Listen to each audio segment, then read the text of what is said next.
Nesse segundo bloco, antes de dar continuidade para a apresentação de um caso clínico de reabilitação unitária de implante de carga imediata, a gente vai fazer a apresentação de um vídeo e eu vou explicar o passo a passo que está acontecendo. Então a gente vai acompanhar o seguinte, tá? Como eu vou apresentar para vocês em seguida um caso de reabilitação com implante, eu vou demonstrar aqui como é que é a técnica cirúrgica, tá? Então, logicamente, após todo o planejamento, toda a idealização de como é que vai ser feito e que implante vai ser colocado, então a gente faz aí a etapa da anestesia e a inserção das brocas para a colocação do implante. Então, como é que funciona isso?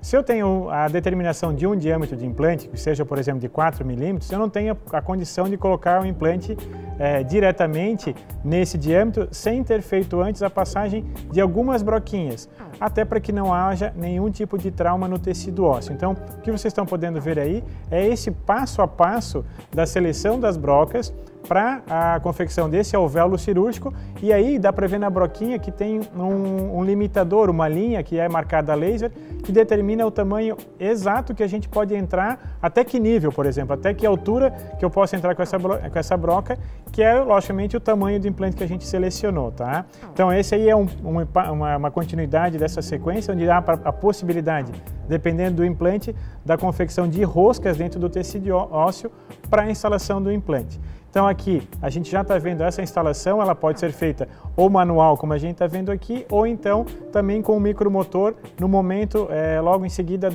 dessa perfuração, que seria algo mais automatizado, tá? Então assim a gente acaba concluindo esse procedimento. Tem casos, como a gente já mostrou aí em outros programas, existe a possibilidade de colocar os cicatrizadores, mas aqui o exemplo específico, a gente está instalando aí um tapa-implante e finalizando o procedimento cirúrgico, tá?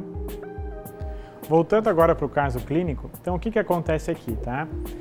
O paciente está no processo ainda de conclusão do tratamento ortodôntico, a gente consegue até perceber ainda pelo uso dos brackets e da borrachinha, e na parte inferior, após a remoção do aparelho pelo ortodontista, foi dado o diagnóstico que havia um problema nesse dente aqui em específico. Nessa foto aqui que a gente está observando, ele já está fazendo uso de um dentezinho provisório sobre o remanescente da raiz. Por quê? O que aconteceu aqui?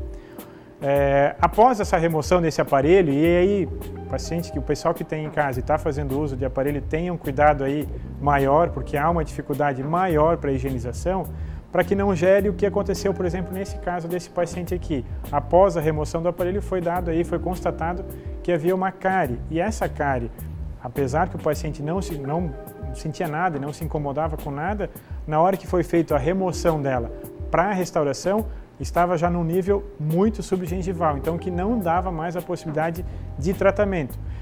Esse dente ele já tinha aí, logicamente, tratamento de canal, por isso que ele também já não sentia nada, e aí, a partir daí, como invadiu muito profundamente o nível gengival, não tem mais como a gente fazer nenhum tipo... Começa a invadir o nível ósseo, né? Chega, porque a gente está vendo aqui, a gente consegue perceber aqui o limite da gengiva, mas logo abaixo, 1 milímetro abaixo, chega o tecido ósseo.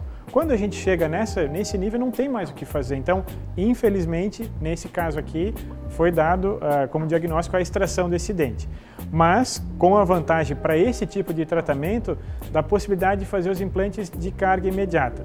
Como a gente já comentou aí em diversos programas, com foco às vezes muito grande nas reabilitações maiores, existe também algumas regiões da face que tem a possibilidade da reabilitação com os implantes e a carga imediata logo em seguida. Lembrando, a carga imediata a gente então instala um dentezinho logo em seguida ao término do procedimento cirúrgico.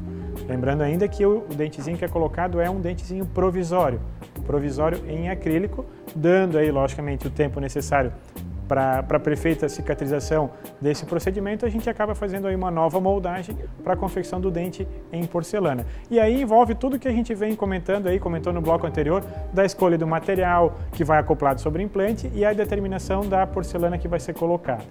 Então a gente fez aqui a extração desse dente. Na sequência, a gente deixa nessas condições aqui, como a gente já viu aí em outros casos, Nesse aqui especificamente a gente não fez nenhum tipo de incisão, porque teve a vantagem ainda de uma facilidade na hora da extração do dente. Então vocês podem perceber que não houve nenhuma incisão, não houve nenhum afastamento do tecido gengival ao redor daquele dente, preservando ainda mais o contorno e dando aí a possibilidade lá na frente de um trabalho estético ainda muito melhor, tá? Implante já instalado, então como a gente viu aí nesse vídeo, logo no começo do bloco, todo aquele passo a passo, mesmo que a partir do momento que a gente faz a extração, existe ali um alvéolo, a gente precisa repreparar para que o implante tenha uma fixação lá mais internamente, lá embaixo. Então a gente vai ver em radiografias que vai perceber que o limite do implante, o tamanho do implante passa um pouquinho do limite do ápice dos dentes vizinhos, tá? Só um detalhe, esse componente aqui é um componente que já vai auxiliar para a gente na hora da confecção do provisório. A gente tem aí o enceramento que foi feito antes para começar, uma moldagem inicial de como é que estava, e a partir dessa moldagem a gente consegue fazer a confecção de um provisório imediato e diretamente na boca. E aí quando se faz a transferência, essa pecinha que está acoplada sobre o implante, ela vem junto para poder facilitar num estágio mais futuro da moldagem da prótese definitiva. Então termina-se o procedimento cirúrgico dessa forma aqui, então assim o paciente vai para casa. O implante aqui então instalado, a gente fez uma radiografia nesse momento só para ver o quanto a gente então transpassa do limite dos dentes vizinhos para poder dar uma ancoragem, que é o que também determina a possibilidade do implante de carga imediata, é que é uma boa estabilidade primária, tá? Uma foto aqui a gente tem após uma semana do tratamento e, logicamente, a gente sabe que tem aqui outros dentes a serem envolvidos no tratamento, mas a gente está nesse estágio do tratamento nesse momento, tá? Então, nos próximos programas a gente vai mostrar para vocês como é que foi o término e o que a gente acabou envolvendo mais nesse tratamento. Até que quando removeu o aparelho em cima também tem que fazer um tratamento estético superior, enfim.